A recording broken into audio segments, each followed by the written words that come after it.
Hare Krishna, Hare Krishna, Krishna Krishna, Hare Hare, Hare Rama, Hare Rama, Rama Rama, Hare Hare, Hare Krishna, Hare Krishna, Krishna Krishna, Hare Hare, Hare Rama, Hare Rama, Rama Rama, Hare Hare,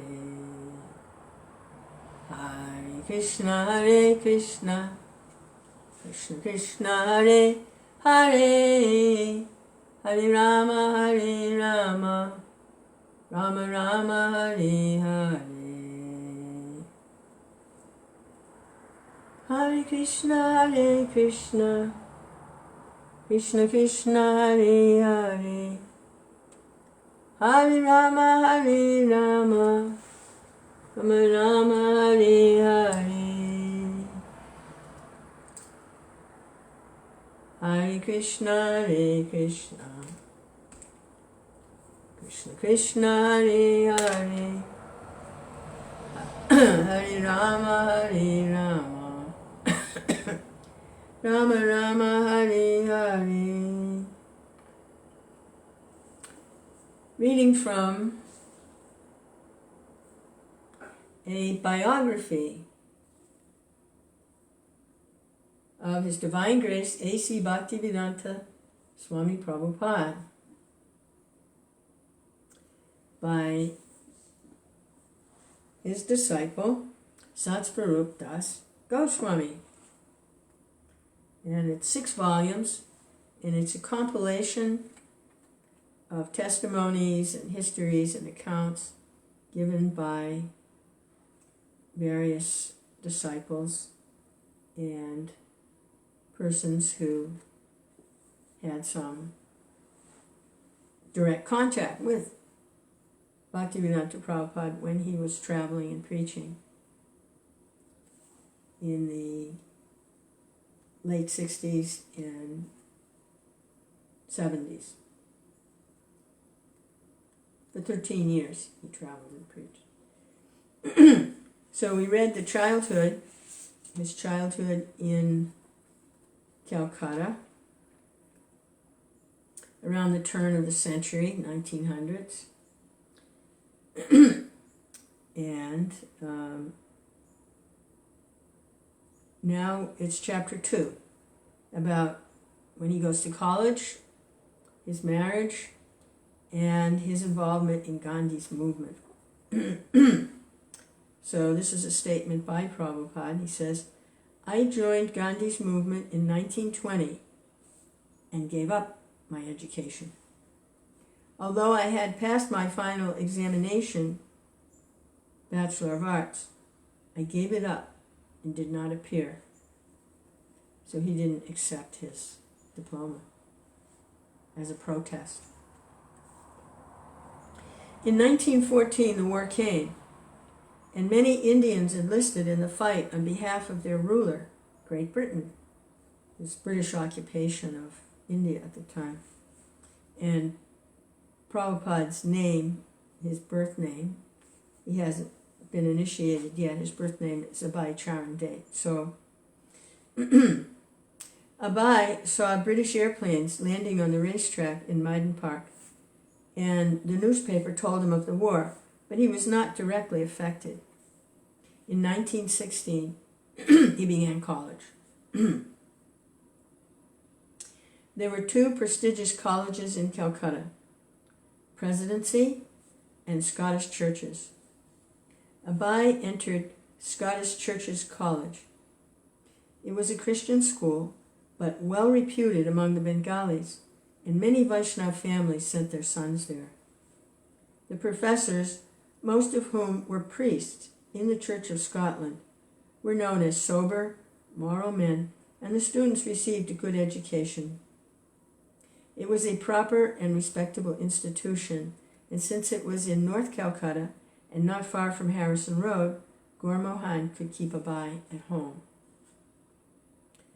Gurmohan had long ago, Prabhupada's father, Gurmohan had long ago decided that he would not allow Abai to go to London and in the name of education become exposed to the corruption of the West. He wanted Abai to be a pure devotee of Srimati Radharani and Lord Krishna. Yet, on the other hand, Gurmohan didn't want to give up his son to become a brahmachari disciple of a guru. Where was such a qualified guru to be found? His experience of yogis and swamis had not inspired much confidence. He wanted his son to keep all the principles of spiritual life, yet he also knew that Abai would have to marry and earn a livelihood. Under the circumstances, enrolling Abai in Scottish Churches College was the most protection Gurmohan knew to give his son. The college had been founded by the Reverend Alexander Duff, a Christian missionary who had gone to Calcutta in 1830. A pioneer in getting Indians to appreciate European civilization. The Reverend A. Duff had first founded the General Assembly Institution for propagation of the gospel through education, at once liberal and religious, on Western principles, with English as the medium of instruction in the higher classes. Later, he had founded the College of the Church of Scotland, and in 1908 amalgamated both institutions as Scottish Churches College. Ambitious undertaking for this reverend. Srila Prabhupada says, "We respected our professors as our fathers. The relationship between the students and the professors was very good. The Vice-Chancellor, Professor W.S. Urquhart, was a perfect and kind-hearted gentleman with whom we sometimes joked. In my first year I studied English and Sanskrit, and in my second year Sanskrit and philosophy." Interesting they were teaching Sanskrit. Then philosophy and economics. Another professor was J.C. Scrimgeour. He was professor of English literature. While teaching English literature, he would give us parallel passages from Bankim Chandra Chatterjee. Yes, he would say, your Bankim Babu says like this. He had studied Bankim's literature, and he compared Bankim Chatterjee to Walter Scott. In those days, Dickens and Sir Walter Scott were two very great English literary men, so he taught us those novelists, and the relationship was very nice. Abai became a member of the English Society and would recite Keats, Shelley, and other poets to his classmates. As a member of the Sanskrit Society, he recited the Gita, and some of his fellow students especially noted how eloquently he recited the 11th chapter, describing the universal form of Krishna. The verses in the 11th chapter are very awkward. Most of the Gita is pretty simple meter. Aham sarvasya prabhavam atak sarvam prabhatate, like that.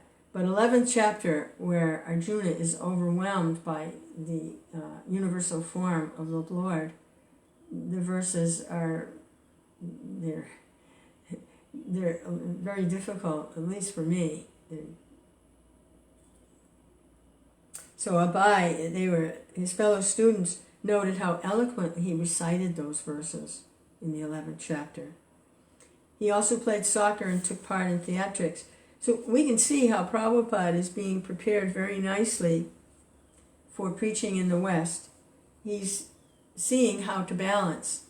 The professors at the Scottish Churches College, they balanced Abai's the culture in India with the West.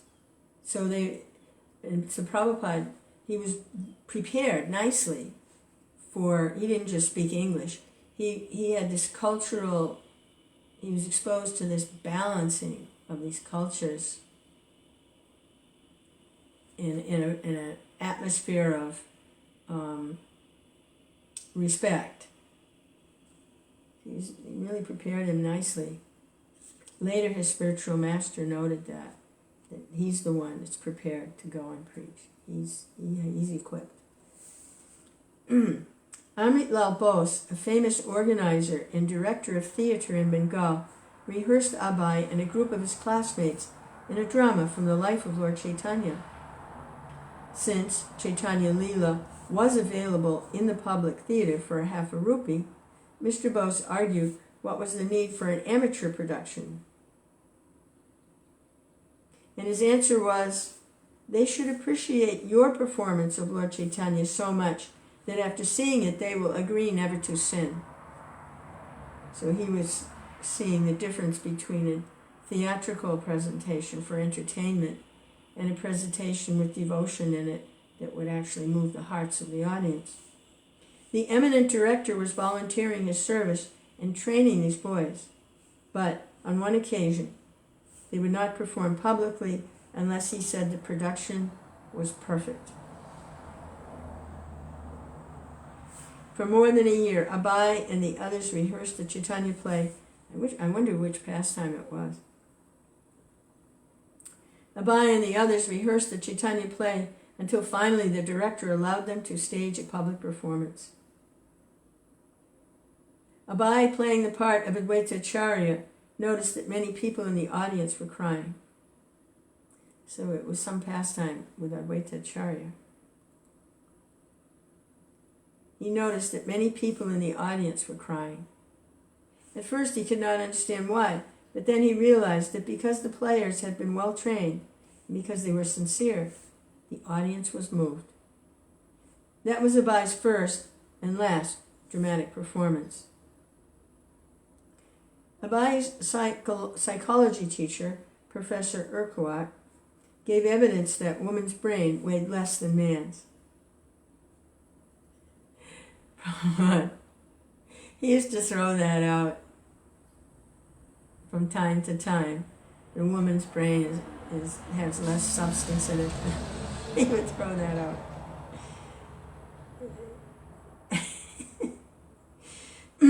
His economics professor lectured on Marshall's theory that family affection is the impetus for economic development. In Sanskrit, Abai used a text by Rowan Webb that described Sanskrit as the mother of all languages. While studying Kalidasa's Kumara Sambhava in Sanskrit, Abai was impressed by Kalidasa's explanation of the word dhira, which means undisturbed or self-controlled. According to Kalidas, once long ago Lord Shiva was sitting in deep meditation. Because the demigods were at war with the demons, they wanted a commander-in-chief born from the semen of Lord Shiva.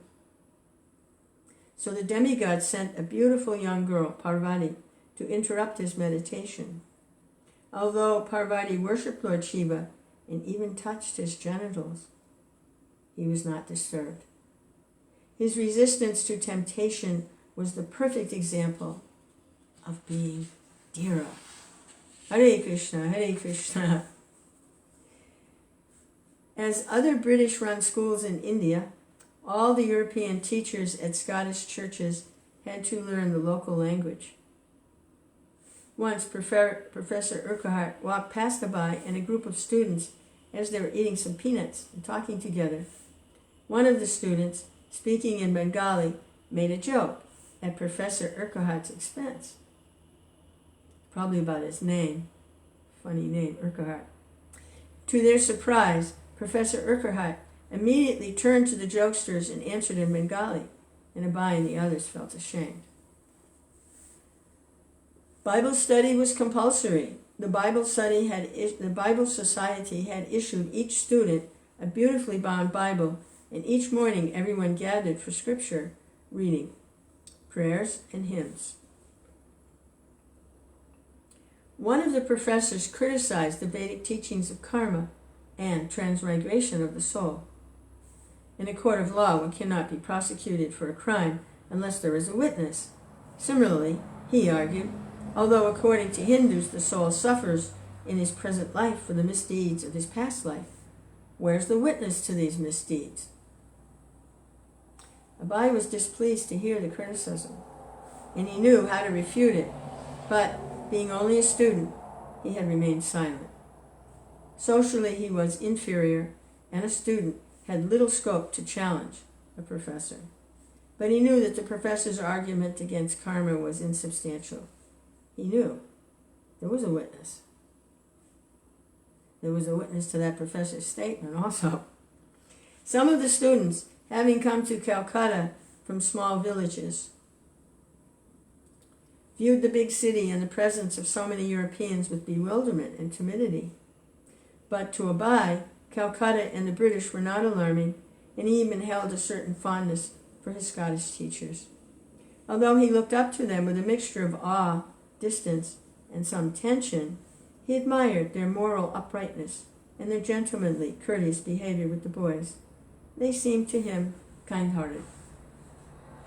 The governor of Bengal, who was Scottish, once came to Scottish Church's College, visiting all the classrooms. The rooms were large, holding 150 students, but Abai had a front row seat and got a close look at the famous governor, the Marquis of Zetland. The school operated on the principle of strict social distance between Europeans and Indians.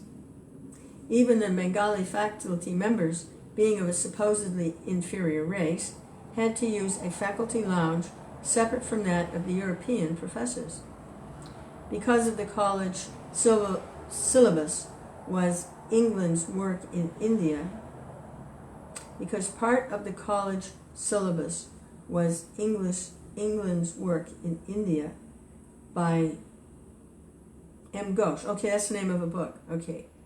Part of the syllabus, that's the required reading list, was England's work in India.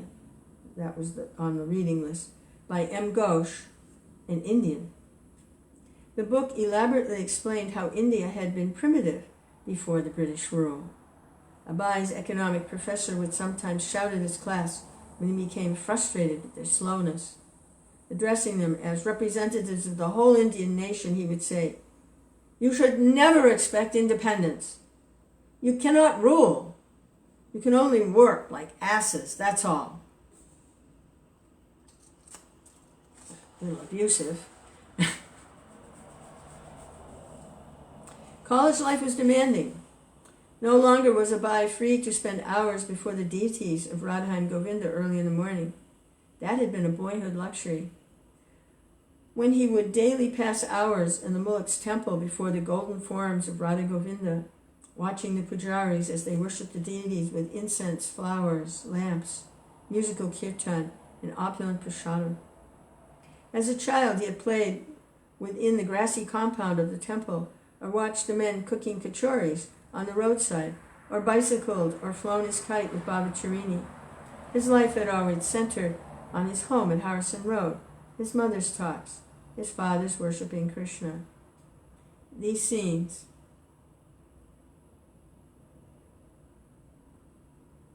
were now past. Now, he spent his days within the compound of Scottish Church's College. Here there was also a lawn and a garden with birds, and even a small banyan tree. But instead of worship, there was study. The atmosphere at Scottish churches was academic, and even the casual conversation among the students as they gathered before the notice boards at the main entrance or passed in groups in and out of the main gates was usually about class assignments or college activities. When Abai was not actually sitting side by side with his fellow students, sharing a classroom bench before one of the long desks that stood row after row in the lecture hall, when he was not looking attentively forward during the lecture of one of his professors, usually a reverend dressed in European suit, speaking a Scottish brogue and pronouncing words like duty as duty, when he was not actually in the classroom hearing their lectures on Western logic or chemistry or psychology, then he was at home with his homework assignments, sitting at a table amidst the bookshelves in the college library, reading from an open book or writing notes while the electric fans overhead rippled the pages, or he He was at home with his father, sisters, and brothers, but reading his lessons or writing a paper for the reverend in the lecture hall. He had had to abandon worshipping the Krishna deity he had demanded his father give him years before. He had retired his deities to a closed box. Gurmohan was undisturbed that his pet son could no longer attend to all the devotional activities of his childhood. He saw that Abai was remaining pure in his habits, that he was not adopting Western ideas or challenging his own culture, and that as a student at Scottish Church's College, he would not likely be exposed to immoral behavior. Gurmohan was satisfied to see Abai getting a good education to prepare for a career after graduation. He would be a responsible Vaishnava. He would soon marry and get a job.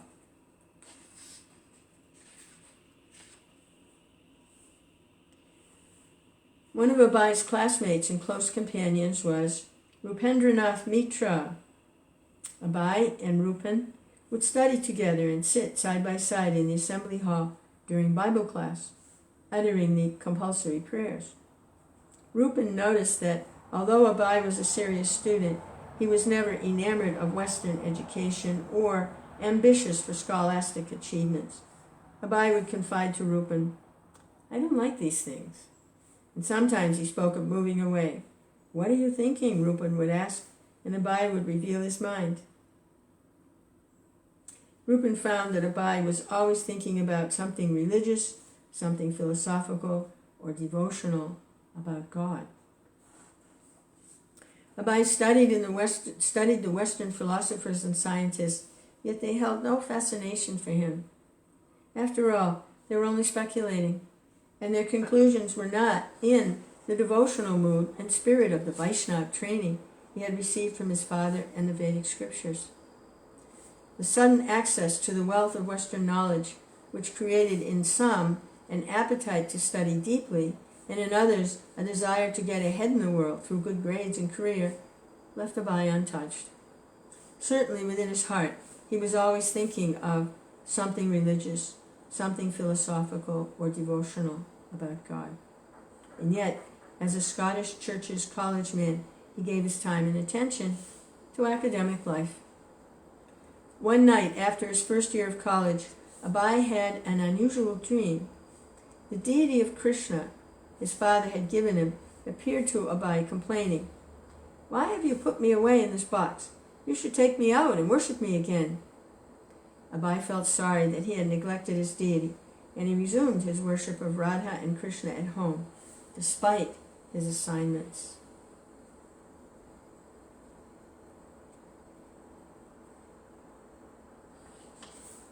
So the next little section will begin Prabhupada's involvement with Gandhi.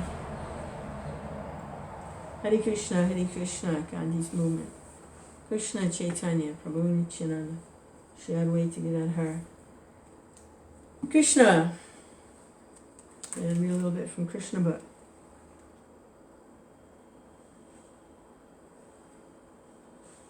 Oh, right. This is chapter 85, and looks like we completed the chapter on the return of the 6 dead sons of Devaki by Lord Krishna. Okay.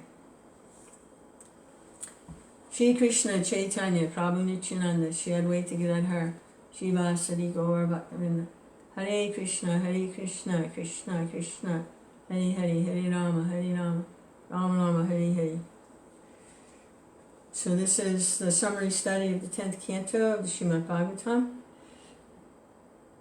by His Divine Grace A.C. Bhaktivedanta Swami Prabhupada. And we've actually pretty much, we're getting toward the end, like we've read the entire summary study. Well, almost. Yeah, 4 more chapters, and we'll have from beginning to end. So, Kidnapping of Subhadra and Lord Krishna's visiting Shrutadev and Bahulasva. So, let's see. After hearing this incident, so what was the incident? The incident was Krishna and Balaram returning the 6 dead sons of Devaki and presenting them to her as the infants and having them liberated.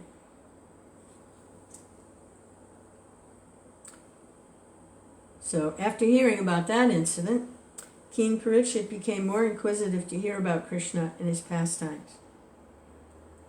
And thus he inquired from Shukadev Goswami how his mother Subhadra was kidnapped by his father Arjuna at the instigation of Lord Krishna. King Parikshit was very much eager to learn about his grandfather's kidnapping and marriage of his grandmother.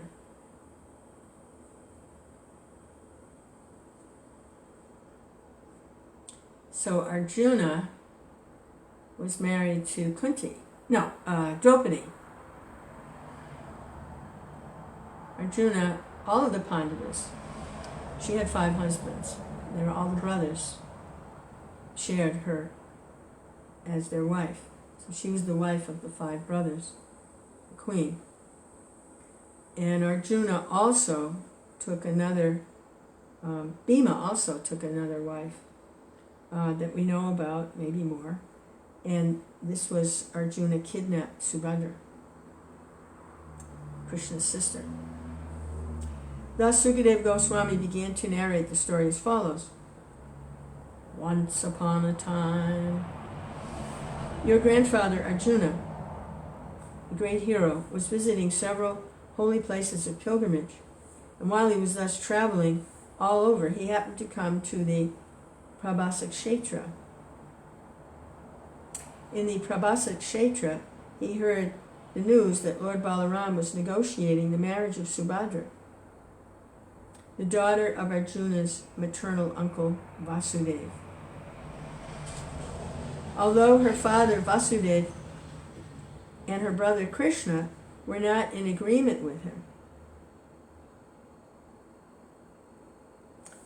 Balaram was in favor of marrying Subhadra to Duryodhana.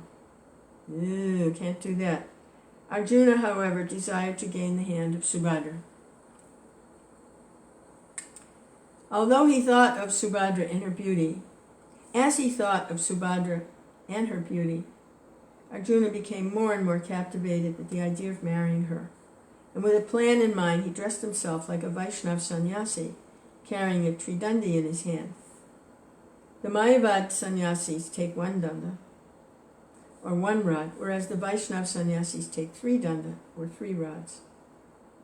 The 3 rods, or tridandi, indicate that a Vaishnav sannyasi vows to render service to the Supreme Personality of Godhead by his body, mind, and words. The system of Tridandi sannyas has been in existence for a long time, and the Vaishnav sannyasis are called Tridandis, or sometimes Tridandi Swamis, or Tridandi Goswamis. So Ravana did that also. He dressed himself as a sannyasi, and he kidnapped Sita. But that's a little different. He wanted to exploit Sita. Here, Arjuna wanted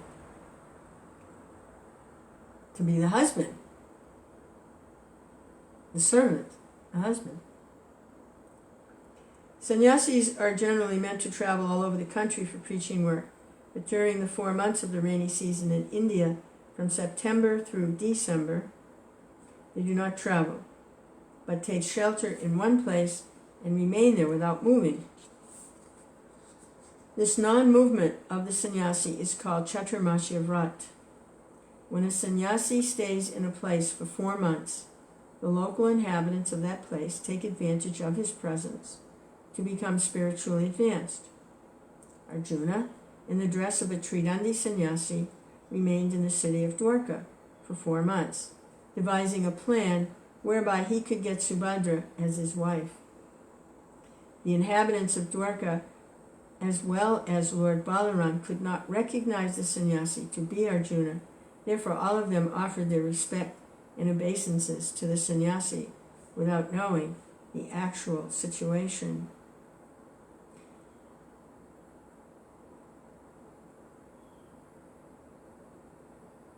Hare Krishna.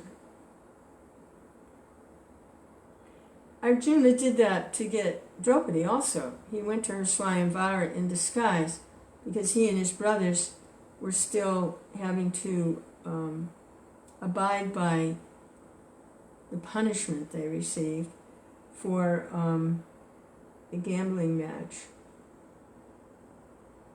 Having lost the gambling match, they had to take a penalty, but they had to remain in disguise for 14 years, in exile, in disguise. No one should know who they were. So Arjuna, he went in disguise as a Brahmin, I believe. And he won Draupadi by his archery skills. It was a contest to win Draupadi. He won Draupadi. He was in disguise. So he's doing it again. He's in disguise.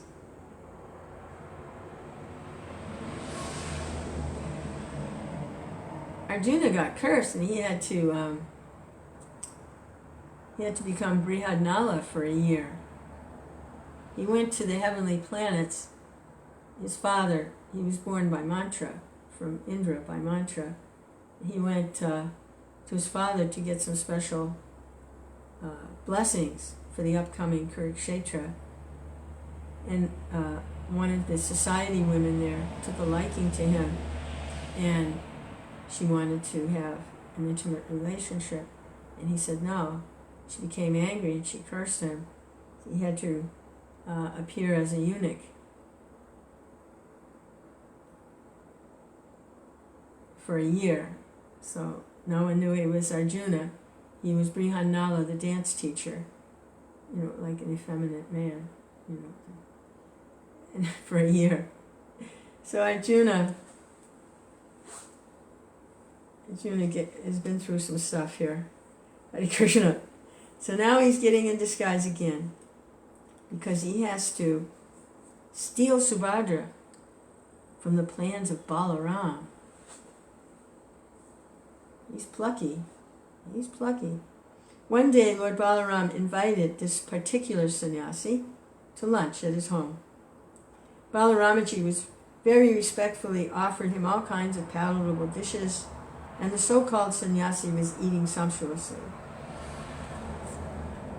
You mean to tell me, Balaram, he's Krishna, he knows everything, he doesn't know this is Arjuna.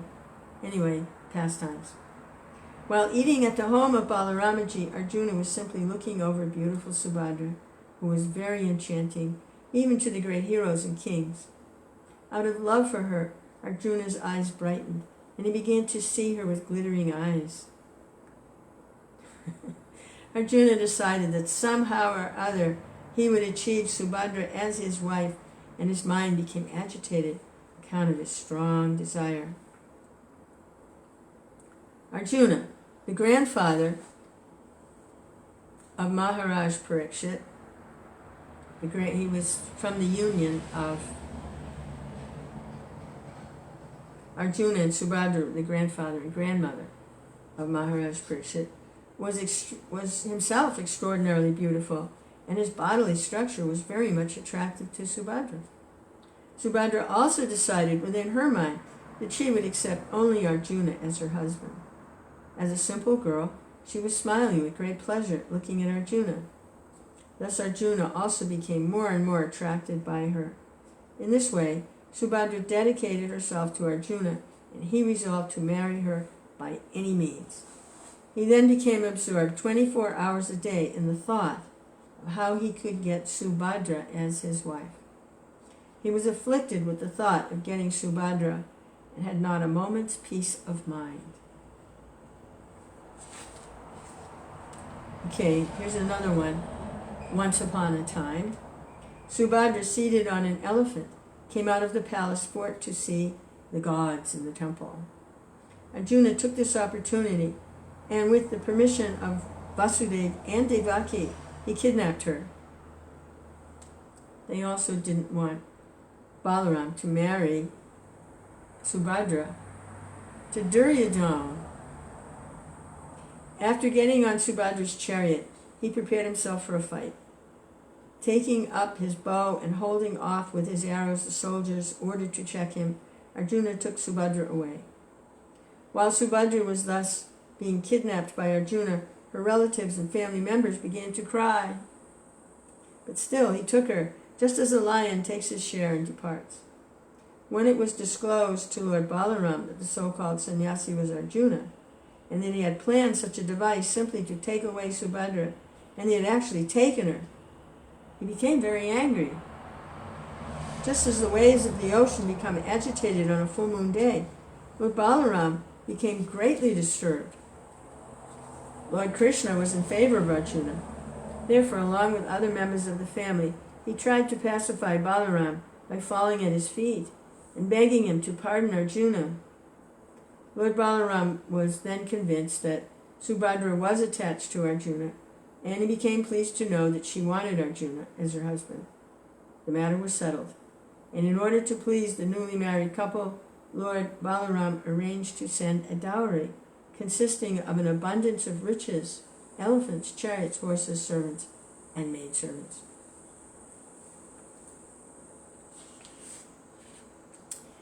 Maharaj Parikshit was very anxious to hear more about Krishna, and so after finishing the narration of Krishna's kidnapping Subhadra, Sukadeva Goswami began to narrate another story as follows.